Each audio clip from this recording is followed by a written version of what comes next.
সম্মানিত ভিউয়ার্স, আসসালামু আলাইকুম। আমি ডাক্তার নাহিদ ফকির। আমার সামনে যিনি আছেন এনার নাম হচ্ছে তাসফিয়া, বয়স মাত্র 7 বছর। এনার প্রধানত যে সমস্যা ছিল তার মধ্যে অন্যতম হচ্ছে ওনার বাম কানের বাম পাশে ছোট্ট একটা মার্বেল আকৃতির সিস্টাইসিস ছিল।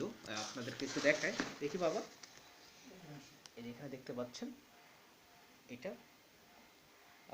আর হচ্ছে আর একটা মাথার ভিতর আছে, তাই তো? এখানে মাথার এখানে আছে একটা। আচ্ছা আচ্ছা, এদিকেও আছে। তো যাই হোক, আর এছাড়া হচ্ছে মাথার ভিতর কিছু ওয়ার্ডস আছে, ফোড়া আছে আর কি। আর নিতম্বের ওখানে একটা ফোড়া আছে। তো সব কিছু মিলিয়ে ওখানে ফোড়াটা অনেক বেশি ব্যথা ছিল, চুলকাইতো। আর এটাতে নিচের যে ফোড়াটা ছিল সেটাতেও চুলকাইতো। তো যাই হোক, এবং খাবারের রুচি খুব কম ছিল। গত 7 দিনে ওষুধ নিয়েছিল ওনারা আমাদের এখান থেকে। তো 7 দিনের চিকিৎসা নেওয়ার পর আমি রোগীর মুখ থেকে একটু শুনবো, রোগীর স্বজন আছে, তেনাদের বাবা মা আছে, তাদের থেকে শুনবো যে 7 দিনের চিকিৎসা সেবা গ্রহণ করে কতটুকু কম বেশি হয়েছে। আচ্ছা, ওর যে বাম পাশে যে সিস্টটা ছিল, টিউমারটা ছিল, এটা কম বেশি কিছু হয়েছে গত 7 দিনের চিকিৎসায়?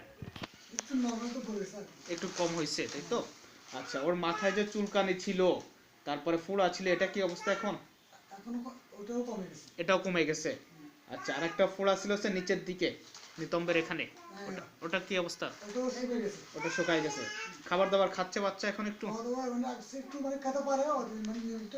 হ্যাঁ হ্যাঁ, যাক, একটু মোটামুটি আগের থেকে ভালো মনে হচ্ছে, তাই তো? ওষুধ নিয়েছিলেন কয় দিনে? 7 দিনের নিয়েছিলেন। তো যাই হোক, আল্লাহ চাহে তো খুব কম সময়ের মধ্যে বাকিটা যা আছে পরিবর্তন হয়ে যাবে। যদিও এই সমস্যা ওনারা দেখেছেন 2 মাস পূর্বে, তবে আমাদের অভিজ্ঞতা থেকে বলছি প্রায় 3 বছর আগে থেকে শুরু হয়েছে, বিশেষ করে তার যে সিস্টাইসিসটা দেখা দিয়েছে। তো যাই হোক, ধন্যবাদ আপনাকে আমাকে সহযোগিতা করার জন্য।